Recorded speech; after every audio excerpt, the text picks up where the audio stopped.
Hey guys, Lex here, back with our blind playthrough of A Dark Cave. I don't know why I like forget that every time, but it's cool. All right, so let's wake up.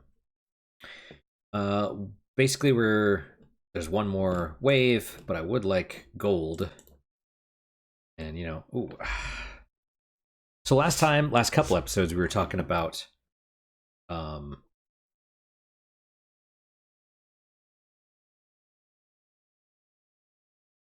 what were we talking about? I don't even remember. um, design and all that stuff. Nope, not that one. State. That's 1,000. It's 1,500. Okay, we'll just provoke. We'll see what happens.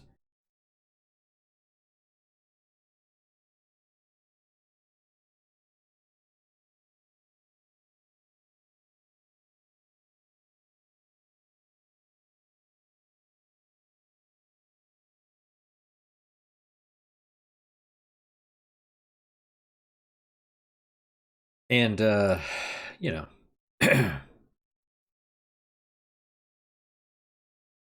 yeah. So, um, something else I want to mention. So we talked about, uh, you know, like Saga games approaching things with a design perspective, being interested in design.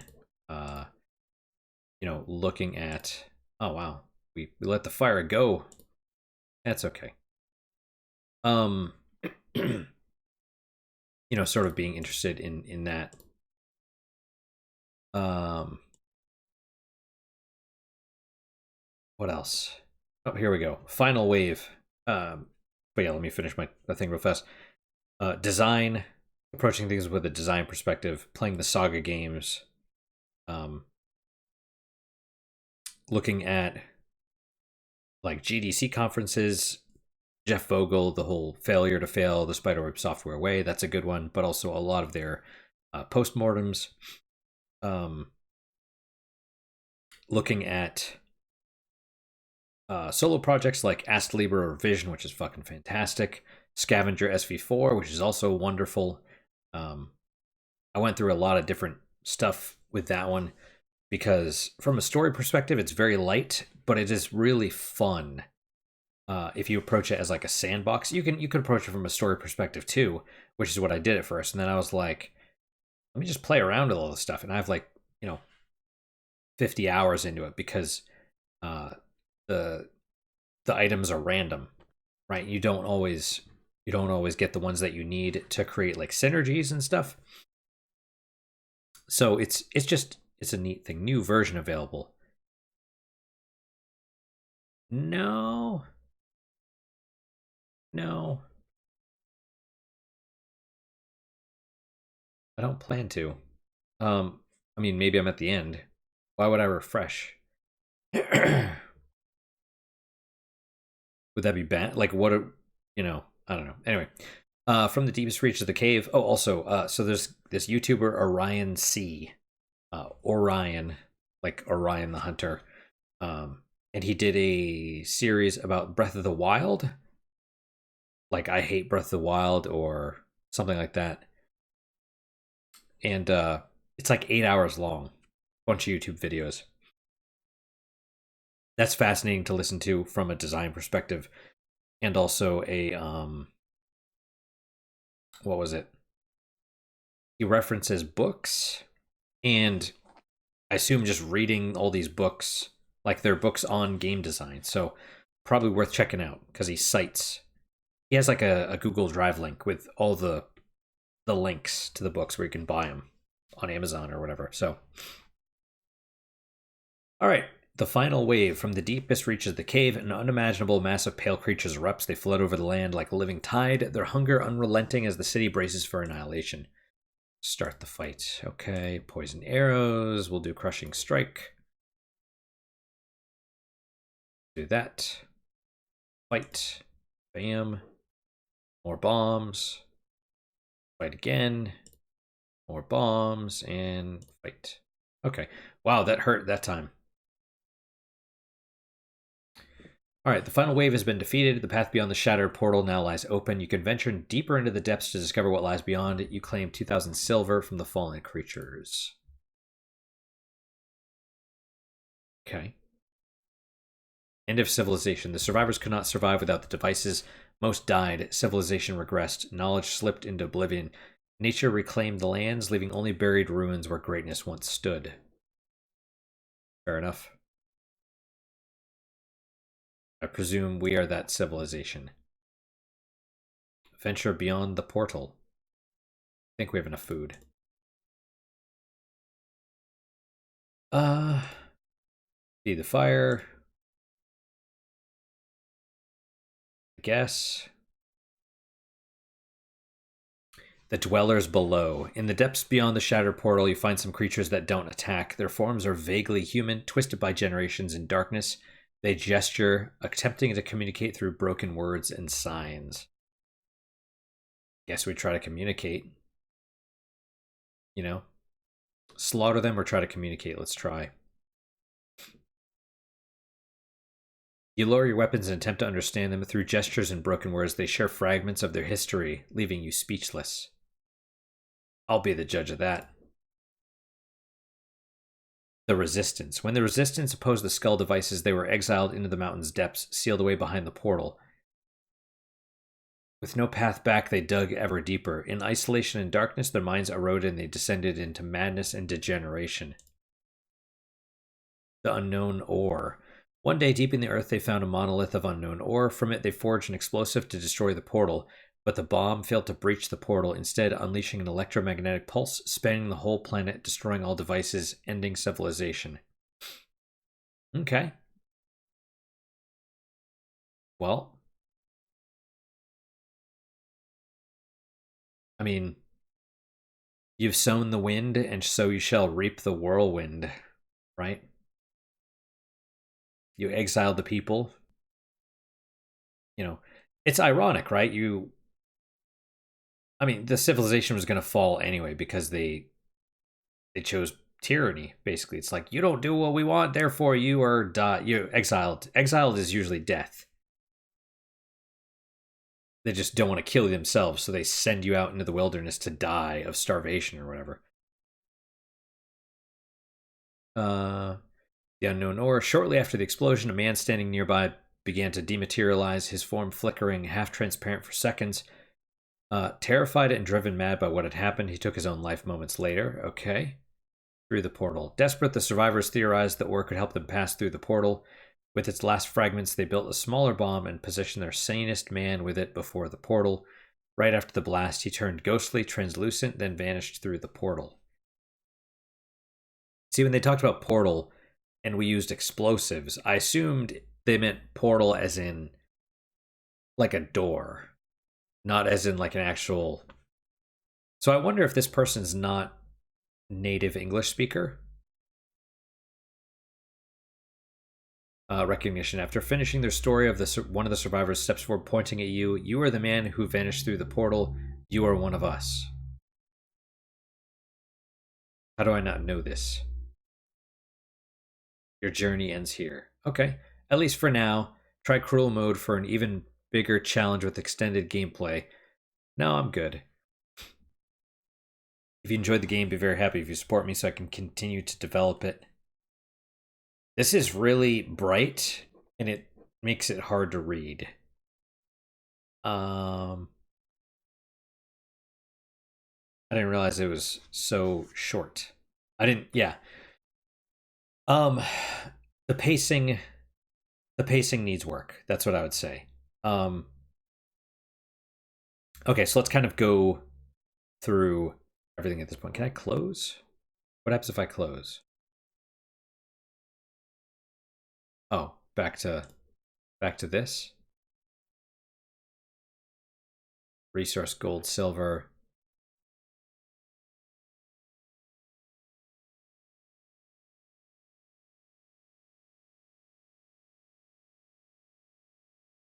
Are we still getting stuff? I guess we'll pause. Okay. So, let's kind of take a step back. This will be like sort of the final review, final whatever, right? Because this is episode 10, I think. Um,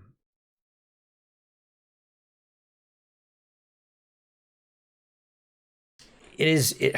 The problem is it's very derivative of a dark room. Dark room is completely different. Dark room is, like I mentioned, a game that blends all sorts of different genres. Um, it's a text adventure, it's a clicker game, it's a management sim, it's a um, dungeon crawler, it's like all these different things. And it constantly keeps you guessing about what's going to happen. And in addition, as the gameplay is revealed, so too is the story, right? So the story revelations occur, but also the gameplay does the same thing, right? Uh, I don't know what you call that, where the gameplay and the story kind of have the same theme. Synergistic, maybe. I don't know. Subnautica did the same thing, right? Where the story and the gameplay are very share the same theme work. Is theme work a word? Don't know. And so this is very derivative of a dark room, but it just takes the basic framework, the initial stuff. And I can't tell if it's supposed to be more of a clicker.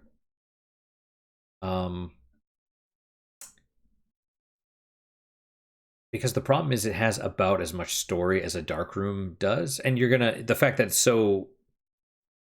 it looks very similar, the names are close, you know what I mean? You're gonna invite criticism and comparison just by that.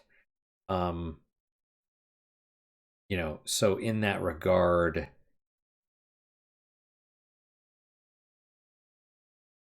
it's almost the wrong move, because a dark room is I mean, no offense, I'm gonna be blunt, a dark room is far more interesting and unique.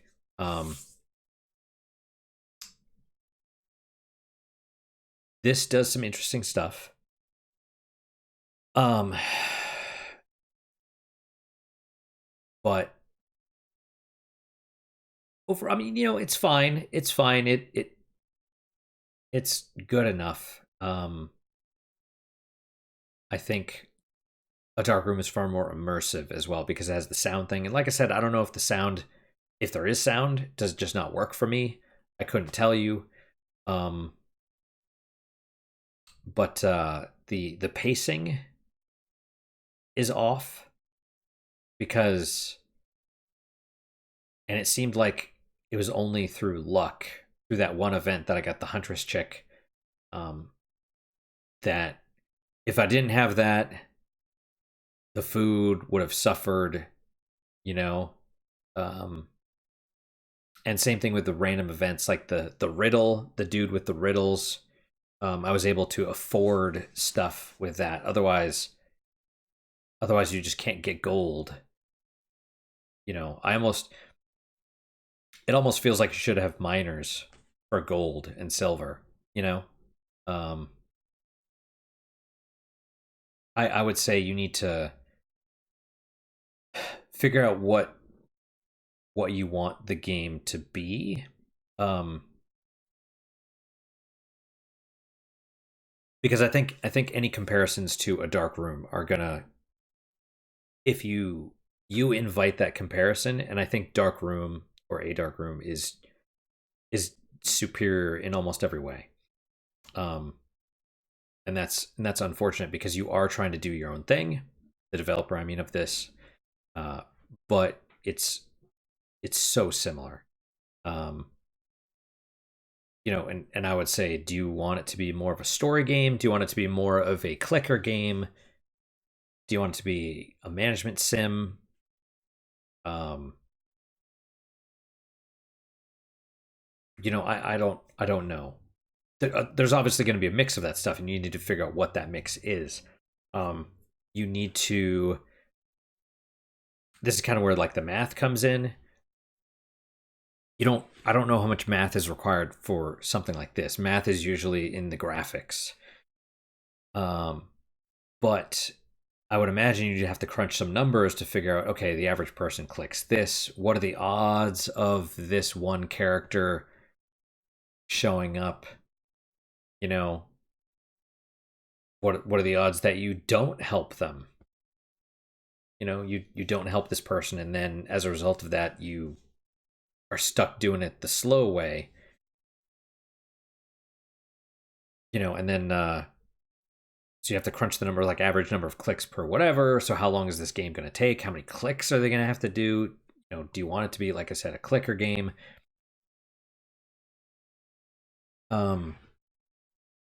Because that's the thing about the Dark Room, was it was not a clicker game. It starts out as one, and then it transitions to more of a resource sim. And then you're letting them do all that stuff while you are in the dungeon crawl stuff. So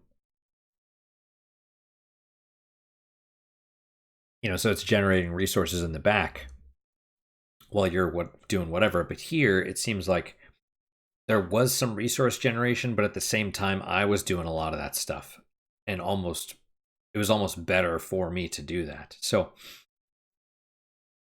again, I don't know. Like I said, if you wanted to approach it from the Souls style, you have a couple options. You can either lean into, so first off, does replayability play a part? If so, the clicker thing, you may want to scrap a lot of that. Because you need to figure out the replayability factor. And I don't know if I don't know if random events are what would be good. The problem is I'm not a designer. I'm just kind of speaking out my ass just from what I think, but random events can be good. But again, it's like, it feels like you need the random events in this. Otherwise, it just becomes a slog. Excuse me. You have to ask yourself, are you trying to make this a sort of a text browser version of something like Master of Magic, which that's a pretty old game. Very old, but tons of replayability because of all the different factions and the spell research that you can do, and all of that stuff. If you wanted this game to be replayable, again, you have to ask yourself, is this like there's people that love just the clicker style games where they just sort of waste their time, no offense, but they spend time. It's something to keep them engaged, to soothe their ADD or ADHD or whatever while they're watching a movie or something. Like, is it your goal for this game to be sort of that mindless thing? I would say probably not, because you're trying to put a story into it.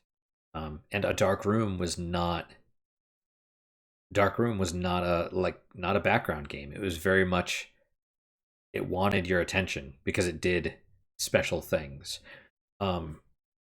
If you were to try and do some replayability, I really wonder if the girl, like the Huntress, so those are probably special events, and I assume you can only get one, but I don't know. If that were to be the case, me personally, I'd want to know you know, because right now it's like, do you want to replay? And I'm like, well, why would I do that? I'm going to have the same experience, you know. Um, you could have some kind of research thing. You could make a choice, like what path do you want to try and go down.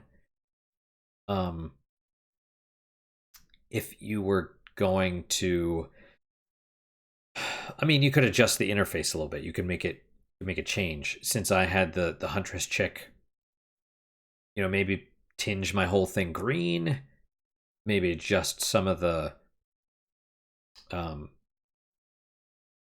the stuff. I really had thought, I had seen those circles, the reward circles on like over here, and so I don't know if that's a different, maybe a previous version.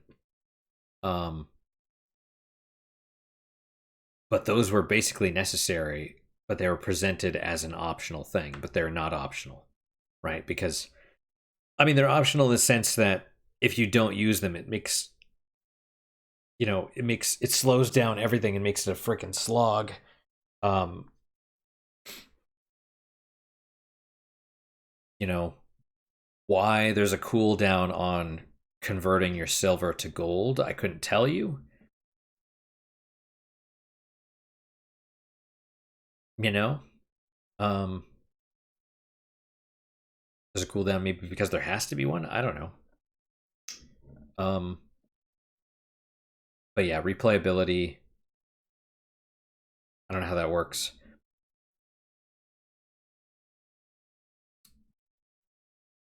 Yeah, I don't know. It's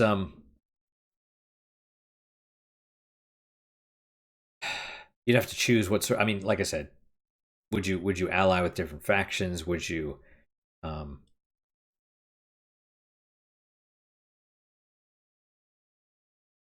I mean, I thought there was going to be something like that with the whole god thing, but yeah, I don't know. Also, this, no offense, the whole thing felt, the interface felt clunky. And it felt clunky. I get it, like cave, city, estate, or whatever, but that's a relic from a dark room, and a dark room was a bit more. Um, it was done that way for a reason, and it was also partitioned a bit more smartly. Here, it was like forest. Oh, you're constantly harvesting from the forest, but you're doing two things, and that's also your trade window, and then you go back to the cave, and that's where your crafting stuff is, but it's also your mining, and it's like, so I'm flipping back and forth between all this stuff, and it would almost make more sense to have like a store tab, a crafting, harvesting, mining tab, so all of your clicking, you can all do it at once, and then you have a city tab where you're managing your people, the estate tab, which I thought was just sleep at first, and I actually thought that was clever, to be honest. So I thought building stuff to track your actual people's production, I thought that was a neat idea.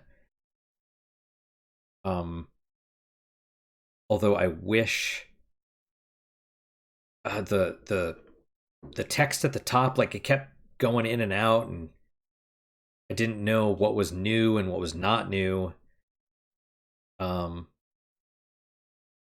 and I, the wolf thing, I didn't know what changed. Like a little thing. See, the bone totem sacrifices, you get 500 silver. A little note saying you failed the wolf thing and you lose this number of people and that number of resources or whatever. That would be helpful. And then, have it I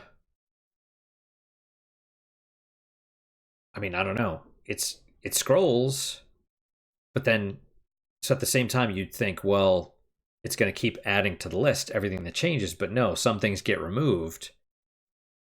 And it's like, well, why are we removing stuff? Why is it not a log? Um so kind of design stuff in that. Um you're probably going to want to take a look at the economy. I don't know again, I'm not a designer, but it felt, I had all this fur, and the only point of the fur was leather, but you know, you're getting fur at a way faster rate. I'm not saying that specific thing needs to be fixed. I don't know. It's all in how you want your economy to go. Do you want, I mean, I guess the question is like, how do you want the pacing to be determined? Do you want it based on um the, I don't know. You know what I mean? Like in a dark room, the whole point of this was that generated, it started off doing buildings, right? It's like a clicker thing, and then it stops being the clicker thing once you, because there wasn't a lot of buildings. I mean, there were, but it was mostly to serve uh, the appearance of the clicker game, right? And then as soon as the dungeon crawl thing opened up, it more like faded into the background, and the clicker stuff is not there anymore. Now all of a sudden, it's the resource thing that acts as the backbone for your exploration. Um, I can't remember entirely, but I think you could create like health packs and food, and the food was needed to create healing items so that you could go out on the journey. Um, Whereas here, it's basically, it almost should be a clicker thing instead, right? Because that's sort of what we're going for. But instead, it's more of, it's like not, it's trying to be a resource management when it is not serving. You're acting as a clicker game, but you have the backbone. Instead of being the clicker stuff, it's the resource management stuff, which doesn't work properly. I'd like to know what buildings I'd like to know what buildings do before I build them, so I can make proper decisions, so I can make informed decisions. Um,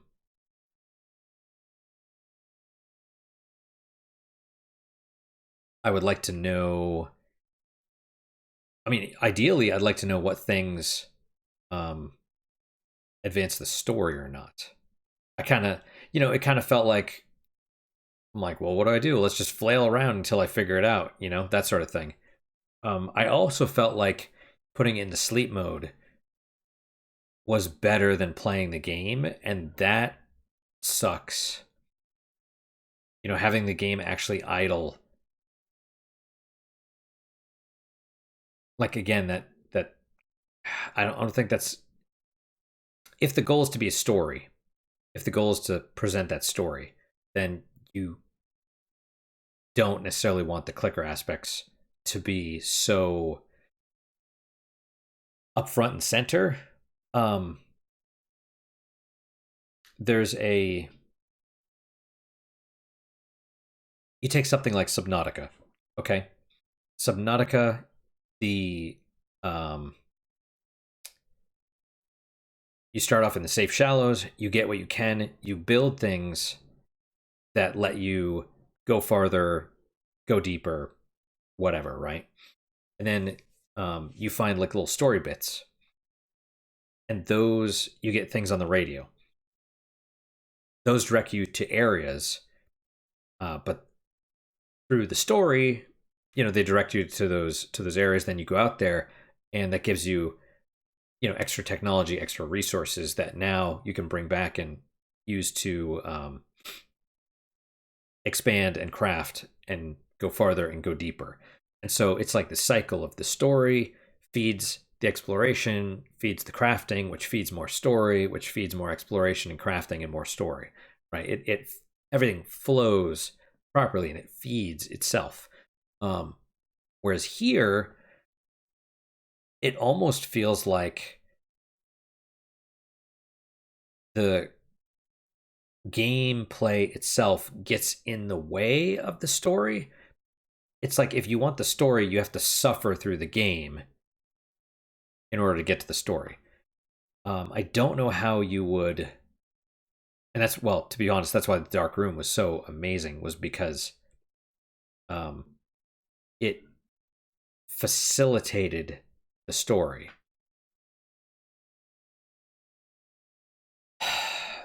The problem is that's so unique. I don't think you're going to be able to capitalize on it. Um, you sort of have to decide. Um,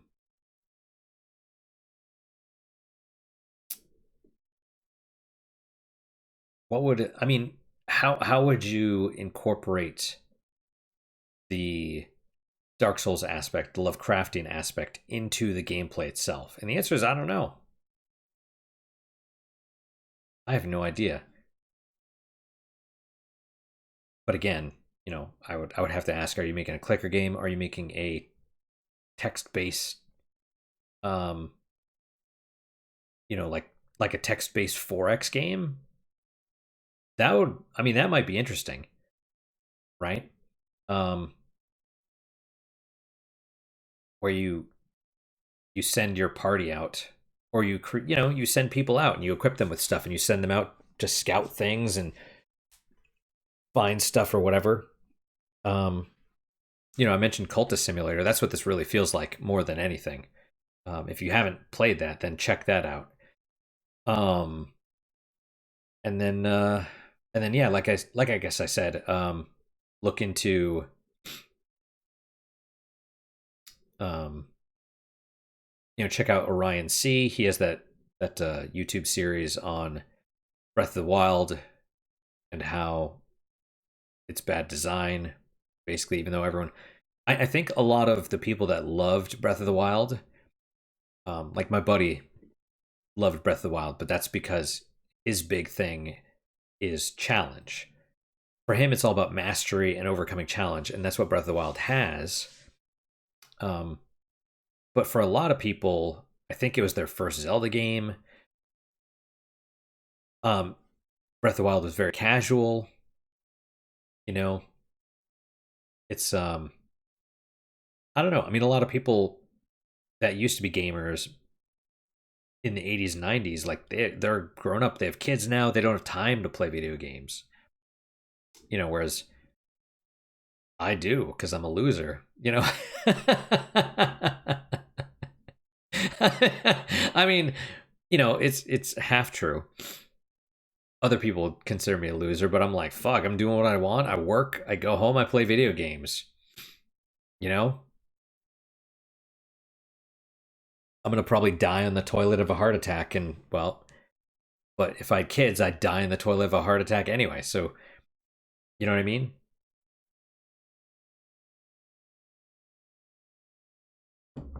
But yeah, check out Orion C. Especially, he's in one of his videos. He links the Google Drive where he uses references all the design books. Um, and that's kind of the thing, is if you want to be a good developer, if you want to, the problem is most people are not good at whatever they're doing. Most people are average, which means um they probably know about 50%. Like, I work in a hospital. The average person knows half of their job, right?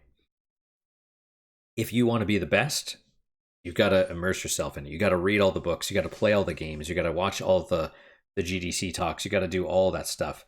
um you have to live, breathe design, especially as a solo dev, because programming fucking sucks. It is, for some people it's probably zen. um it could be at times for me when I was doing it in college. You put on some good music and you're just like in the zone. But I can't do that now. It's and I'm not interested in it. It's just the sort of the ultimate and delayed rewards. But yeah, check out all that stuff. Check out Jeff Vogel, that one talk, Spiderweb Software, the failure to fail, the Spiderweb Software way. check out all of his games because they're all solo dev games. And his philosophy is he looks and sees what other people do and steals the best ideas and incorporates them into his next game. And then each game after that, he tries to add some new stuff and fix the 25% of the previous game that didn't work. And he has all sorts of different games. Some are more into the gameplay, some are more into the world building. It's neat. Check out the GDC talks, like I said. There's the Saga series, which has all sorts of interesting design choices, especially from, they're video games that are made with board game sensibilities and design decisions, right? You could check out Yoko Taro's games because he does like all the Drakengard and the Nier stuff, and those games are generally not considered that good, but they're interesting, right? And then of course any solo dev projects, like I recommend Astlibra because that's a fantastic game anyway, but solo dev took 15 years. Scavenger SV-4, which is another solo dev, took 5 years, and that's a fantastic game as well. Unique games like Solar Jetman, which I just played for the channel. That's a Nintendo game that you're kind of like a little tow ship finding treasures and stuff, and it's gravity and other environmental hazards, and it's really interesting. It's hard as hell, but it's super interesting. Just things like that. And yeah, good luck. That's kind of my final thought is good luck. Hopefully this series was not too painful. It's unfortunate that I feel like it probably was. It's probably terrible to watch. But the last few episodes I think were probably good just because I was actually talking and we sort of were I was able to disengage a little bit from the game itself. But the Lord Frogmire video about ADHD versus autism or whatever, something like that. And then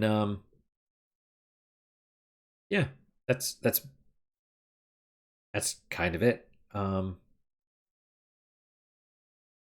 There's interesting game concepts everywhere. You're just gonna have to, especially if you're a new developer, if you're young, if you haven't played a lot of games, there's so many games out there. And just, Moonring, solo dev, one of the Fable developers, one of the original Fable developers. Moonring's like a solo project in the vein of, I think, the Ultima games, but I don't know. It was hard. It was hard, but it was fun. It was interesting. Very, very immersive. Oh, sound. Sound is huge, by the way. If you're trying to go for immersion, sound is like 70% of, I don't remember where I heard that or what the actual thing is, but if you can have stripped down graphics like this and have good sounds, if you'll notice, A Dark Room had that as well, like the fire crackling and the wind blowing and all that stuff. And that really makes the immersion. Jack's under me now, around my feet, so I'm just petting him a little bit. But yeah, good luck. That's kind of my recommendation. The game was all right. It was okay. I can't say it was fine. That's all. But I do appreciate the experience. That's kind of where I'm at. It's probably terrible to watch, but there it is. So that is it for today, guys. Thank you guys so much for your time and attention. Really do appreciate it. Really hope you guys are enjoying these episodes. As always, guys, questions, comments, concerns, good, bad, or indifferent, let me hear them. I do read all of them. I do try and respond to all of them as well. What is your guys' unique puzzle moment for today? For me, finishing the game, it was interesting. There was a lot of interesting stuff. I feel like it just needs work. That's it. It doesn't have its own identity. It's too much. Honestly, I don't even know if like cleaning up the tabs. I don't know if that would even help. Or I mean, let me rephrase that. It would help. I don't know if it would be enough. Because no matter what you do, the game is just going to be seen as a like an inferior clone of a dark room. No offense. You could certainly do the same thing. You could certainly do something similar where it evolves over time, but I mean that's up to you. I don't know what you want. Do you want to make it a clicker game? Do you want to make it a sort of browser based 4X game? Like text based 4X game? I don't know. I mean that would be interesting. But is it the right move? I don't know. Is it what you want to make? I don't know. Yeah, so think about it. But that's my unique puzzle moment, finishing the game and just having the experience of it. And that's all. That's I hope you guys are, just as good, if not better. I hope better.